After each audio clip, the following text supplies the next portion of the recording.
So, I know I said I would do this on Sunday, and I know that's Tuesday, but I got a little tired after work, and I worked Monday too, and today's a day off for me. So, I'm just doing this now, and I'll do my overall ranking of the MCU probably sometime tonight.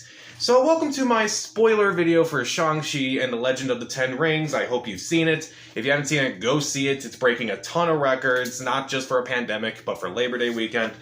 Definitely go see it at some point. If you're not comfortable in the theater, then yeah, just see this movie at some point, even if it's on Disney+.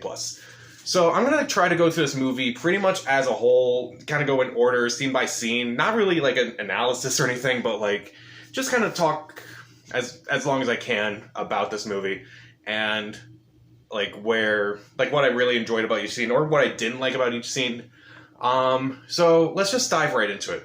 So admittedly, I didn't like the beginning of this movie, not because it was like bad or anything, or because it was another language, but because it was just all exposition. Like it just felt like exposition for like the first 5 minutes of the movie. I'm like, oh god, I hope this isn't going to be the entire movie. I mean, at least in a movie like, say, Black Panther, a movie that I kind of compare this to when I saw the trailer. At least there was some exposition there at the beginning, but it was only like a brief minute. And if you want to count like the opening scene before the credits, yeah. But it kind of just annoyed me at first, where it's like, oh, this is all just exposition. We're not really doing anything yet with Shang-Chi and what's going on right now. So I kind of didn't like it at first. It kind of also had a lot of cliches. Like, of course, there's the dead mom who was killed. And it's, of course, the main villain. That's what causes him to go back to his evil ways. You see at the beginning, like, he falls in love with this woman, and they've been around for, like, thousands of years, and now they have two children, you know, Shang-Chi and his sister, and, of course, someone kills his wife, of course, and that's how he becomes evil. He trains Shang-Chi and his sister to be assassins, and that's kind of when the movie started getting a little interesting. Not the killing the mom part, but at least them becoming assassins. Like, that's when it kind of became interesting to me. So, they've been trained since childhood, moving on to the present day, where Shang-Chi, played by Simu Liu, and his friend Katie, played by Aquafina, are valets, and they're kind of like, they're disappointments to their friends and their family, and I kind of related to that a little bit, because, you know, I kind of just feel like, right now, I'm just not really doing anything with my life, and I just feel like I kind of need to do something with my life that I actually am proud of. But they're saying, you know, they're actually happy with their jobs, so it's like, who knows. Anyway, eventually they're attacked on this bus, and there's a good reason why they showed that bus fight a lot in the trailers, because that bus fight, you don't see the half of it. It's actually really cool. It's a lot of fun. There's a lot of surprises in that fight. You kind of get to see all the bad guys that are working for Tony Leung in this movie. And, like, there's a guy with, like, a razor or something for a hand. That was really cool.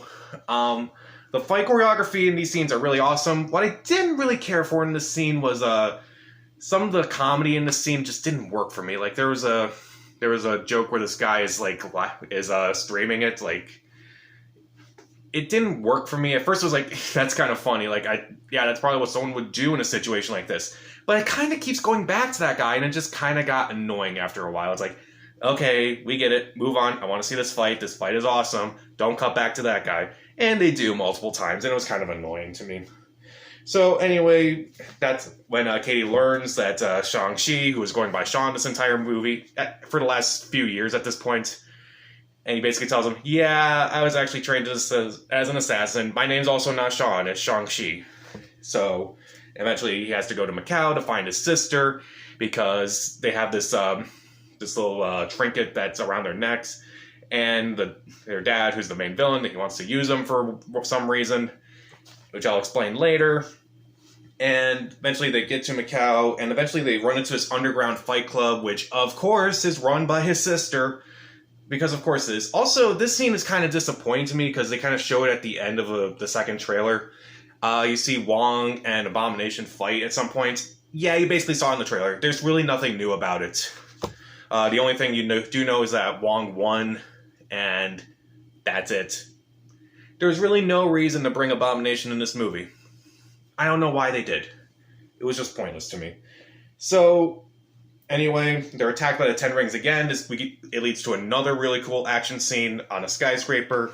And mostly it's, Shang-Chi and his sister kind of going after these bad guys.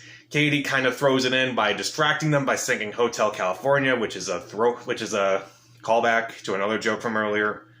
It was fine. Like, I was kind of worried with Aquafina being in this movie. I was worried, she's just going to be the comic relief. She's not really going to do anything else. And that first scene kind of confirmed it for me at first, but we do get to see a lot more from her, not just in the comedy scenes as well, but I was kind of glad that they didn't just sideline her for that role. So anyway, they steal Sean's trinket, they steal his sister's trinket, and Wenwu, their dad, played by Tony Leung, he comes back, he tells him, hey, I'm glad I caught you, because, he's the villain of the movie. So they go to his headquarters, and I also really like Tony Leung's scene in this movie. He's really good. He's one of the better Marvel villains, in my opinion. He's definitely evil, but he's definitely reserved. He's kind of more like a psychopath in this movie. And he has a lot of dry humor, which I thought really worked for this movie. And it's like, this is an uncomfortable joke, but I kind of want to laugh. It's like, because they kind of address Trevor from Iron Man 3, Ben Kingsley. And I'll talk about Ben Kingsley in a little bit. But, like, there was a joke where it's like, we made him the Mandarin. And he was like, I forgot the exact wording, but it was like, he made the man afraid. This man made people afraid of a man with the name of a chicken. Like, that was funny to me. I was like, that's uncomfortable. That's hilarious. But that's uncomfortable. And anyway, it's kind of revealed that he believes that he can actually hear his wife, but it's actually the Dweller in Darkness who's actually really controlling him, which we get to later on, but I'll get to that. Eventually, Shang-Chi, his sister, Katie, they all find Trevor from Iron Man 3 down in the basement. And this is one of the few disappointments for me. Not because I thought Ben Kingsley gave a bad performance, but because they kind of gave it away in press junkets where it's like, here's all these interviews with the cast of, Shang-Chi. And then there's Ben Kingsley. It's like, why would you spoil that, Marvel? Why would you spoil that? I have no idea why they thought that was a good idea. Like, hold it off until until the movie is released. Then have Ben Kingsley in all your press junkets. It's been 13 years for the Marvel Cinematic Universe. How have they not done that yet? I don't know. Anyway, Trevor's down there from Iron Man 3. He has this creature that also lives down there without a face. At first it was kind of odd. The creature wasn't funny. It was just weird. And I don't know. I don't really remember too much from Iron Man 3 other than what I really hated about that movie. But his performance was okay. It wasn't really that funny to me. It just kind of felt like a throwaway thing. Actually, no, it wasn't really a throwaway thing. It was they tried to make it important to the story in a way, but it just didn't really work for me, unfortunately.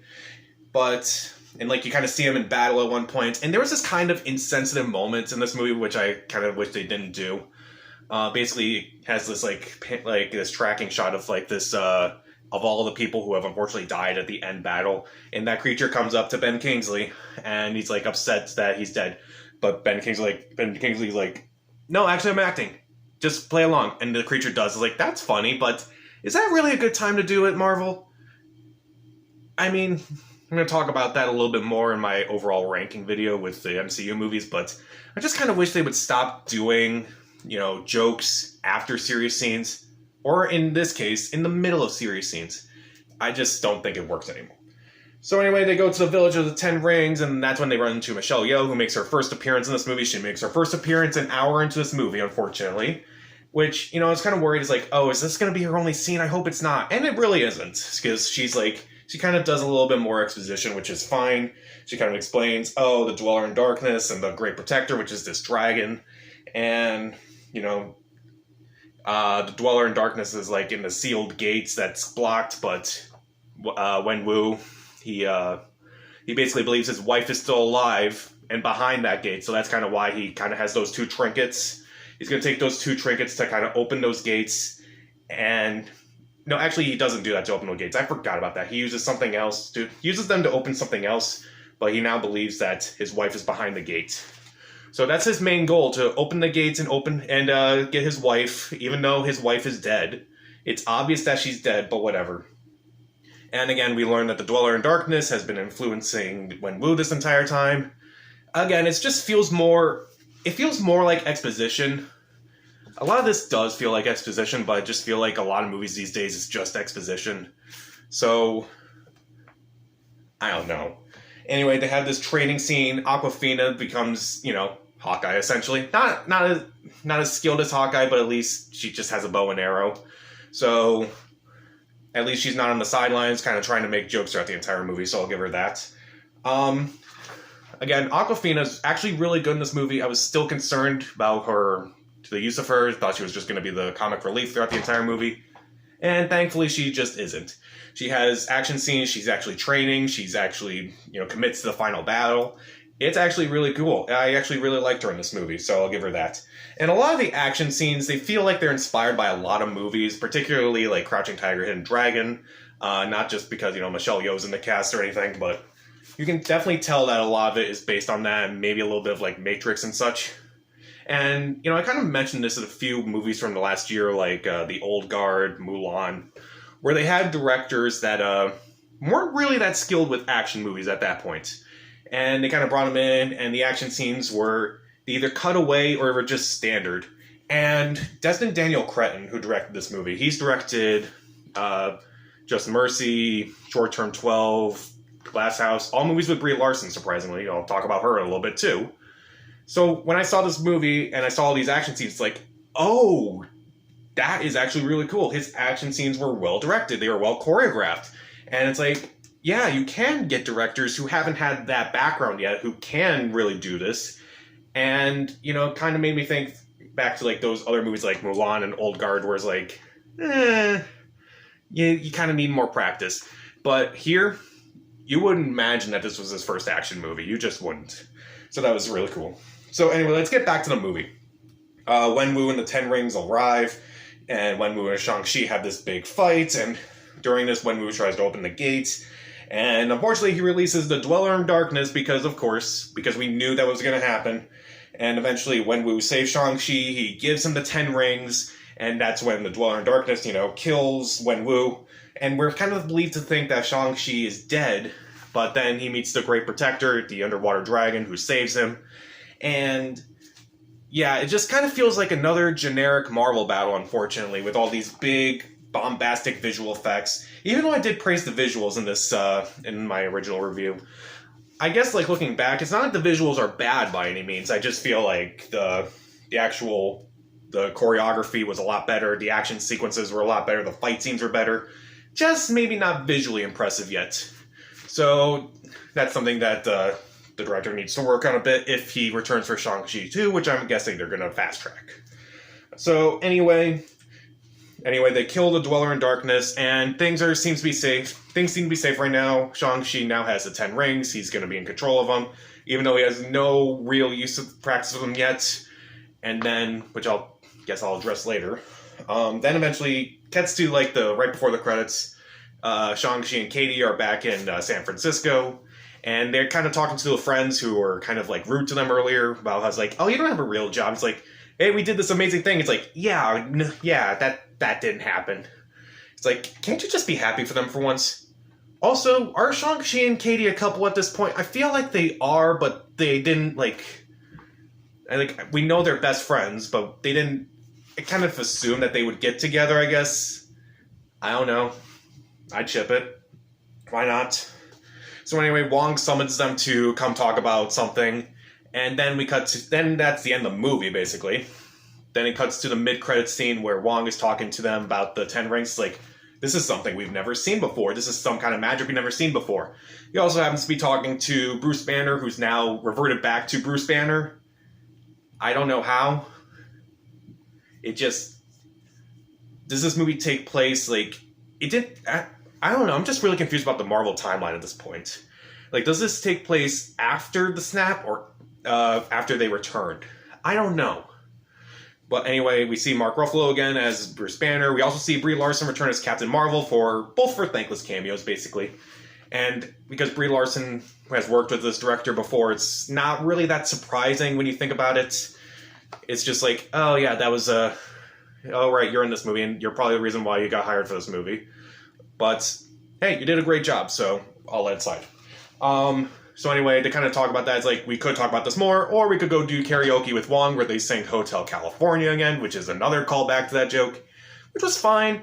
Also, his sister just so happens to be running the 10 Rings now, which, you know, we'll see how that happens. Is like, you know, she was running the Underground Fight Club earlier, so I guess it's not really that much of a surprise.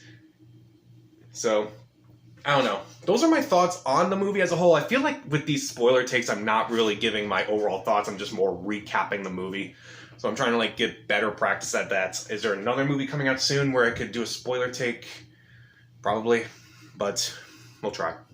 So those are my thoughts on Shang-Chi with spoilers. What did you think of the movie? Also, what's your favorite Marvel? I don't know. What's your favorite and least favorite Marvel movie? Which I will talk about in another video, hopefully later tonight. So, what do you think? Comment down below, subscribe to the channel. This is Pat, and stay safe.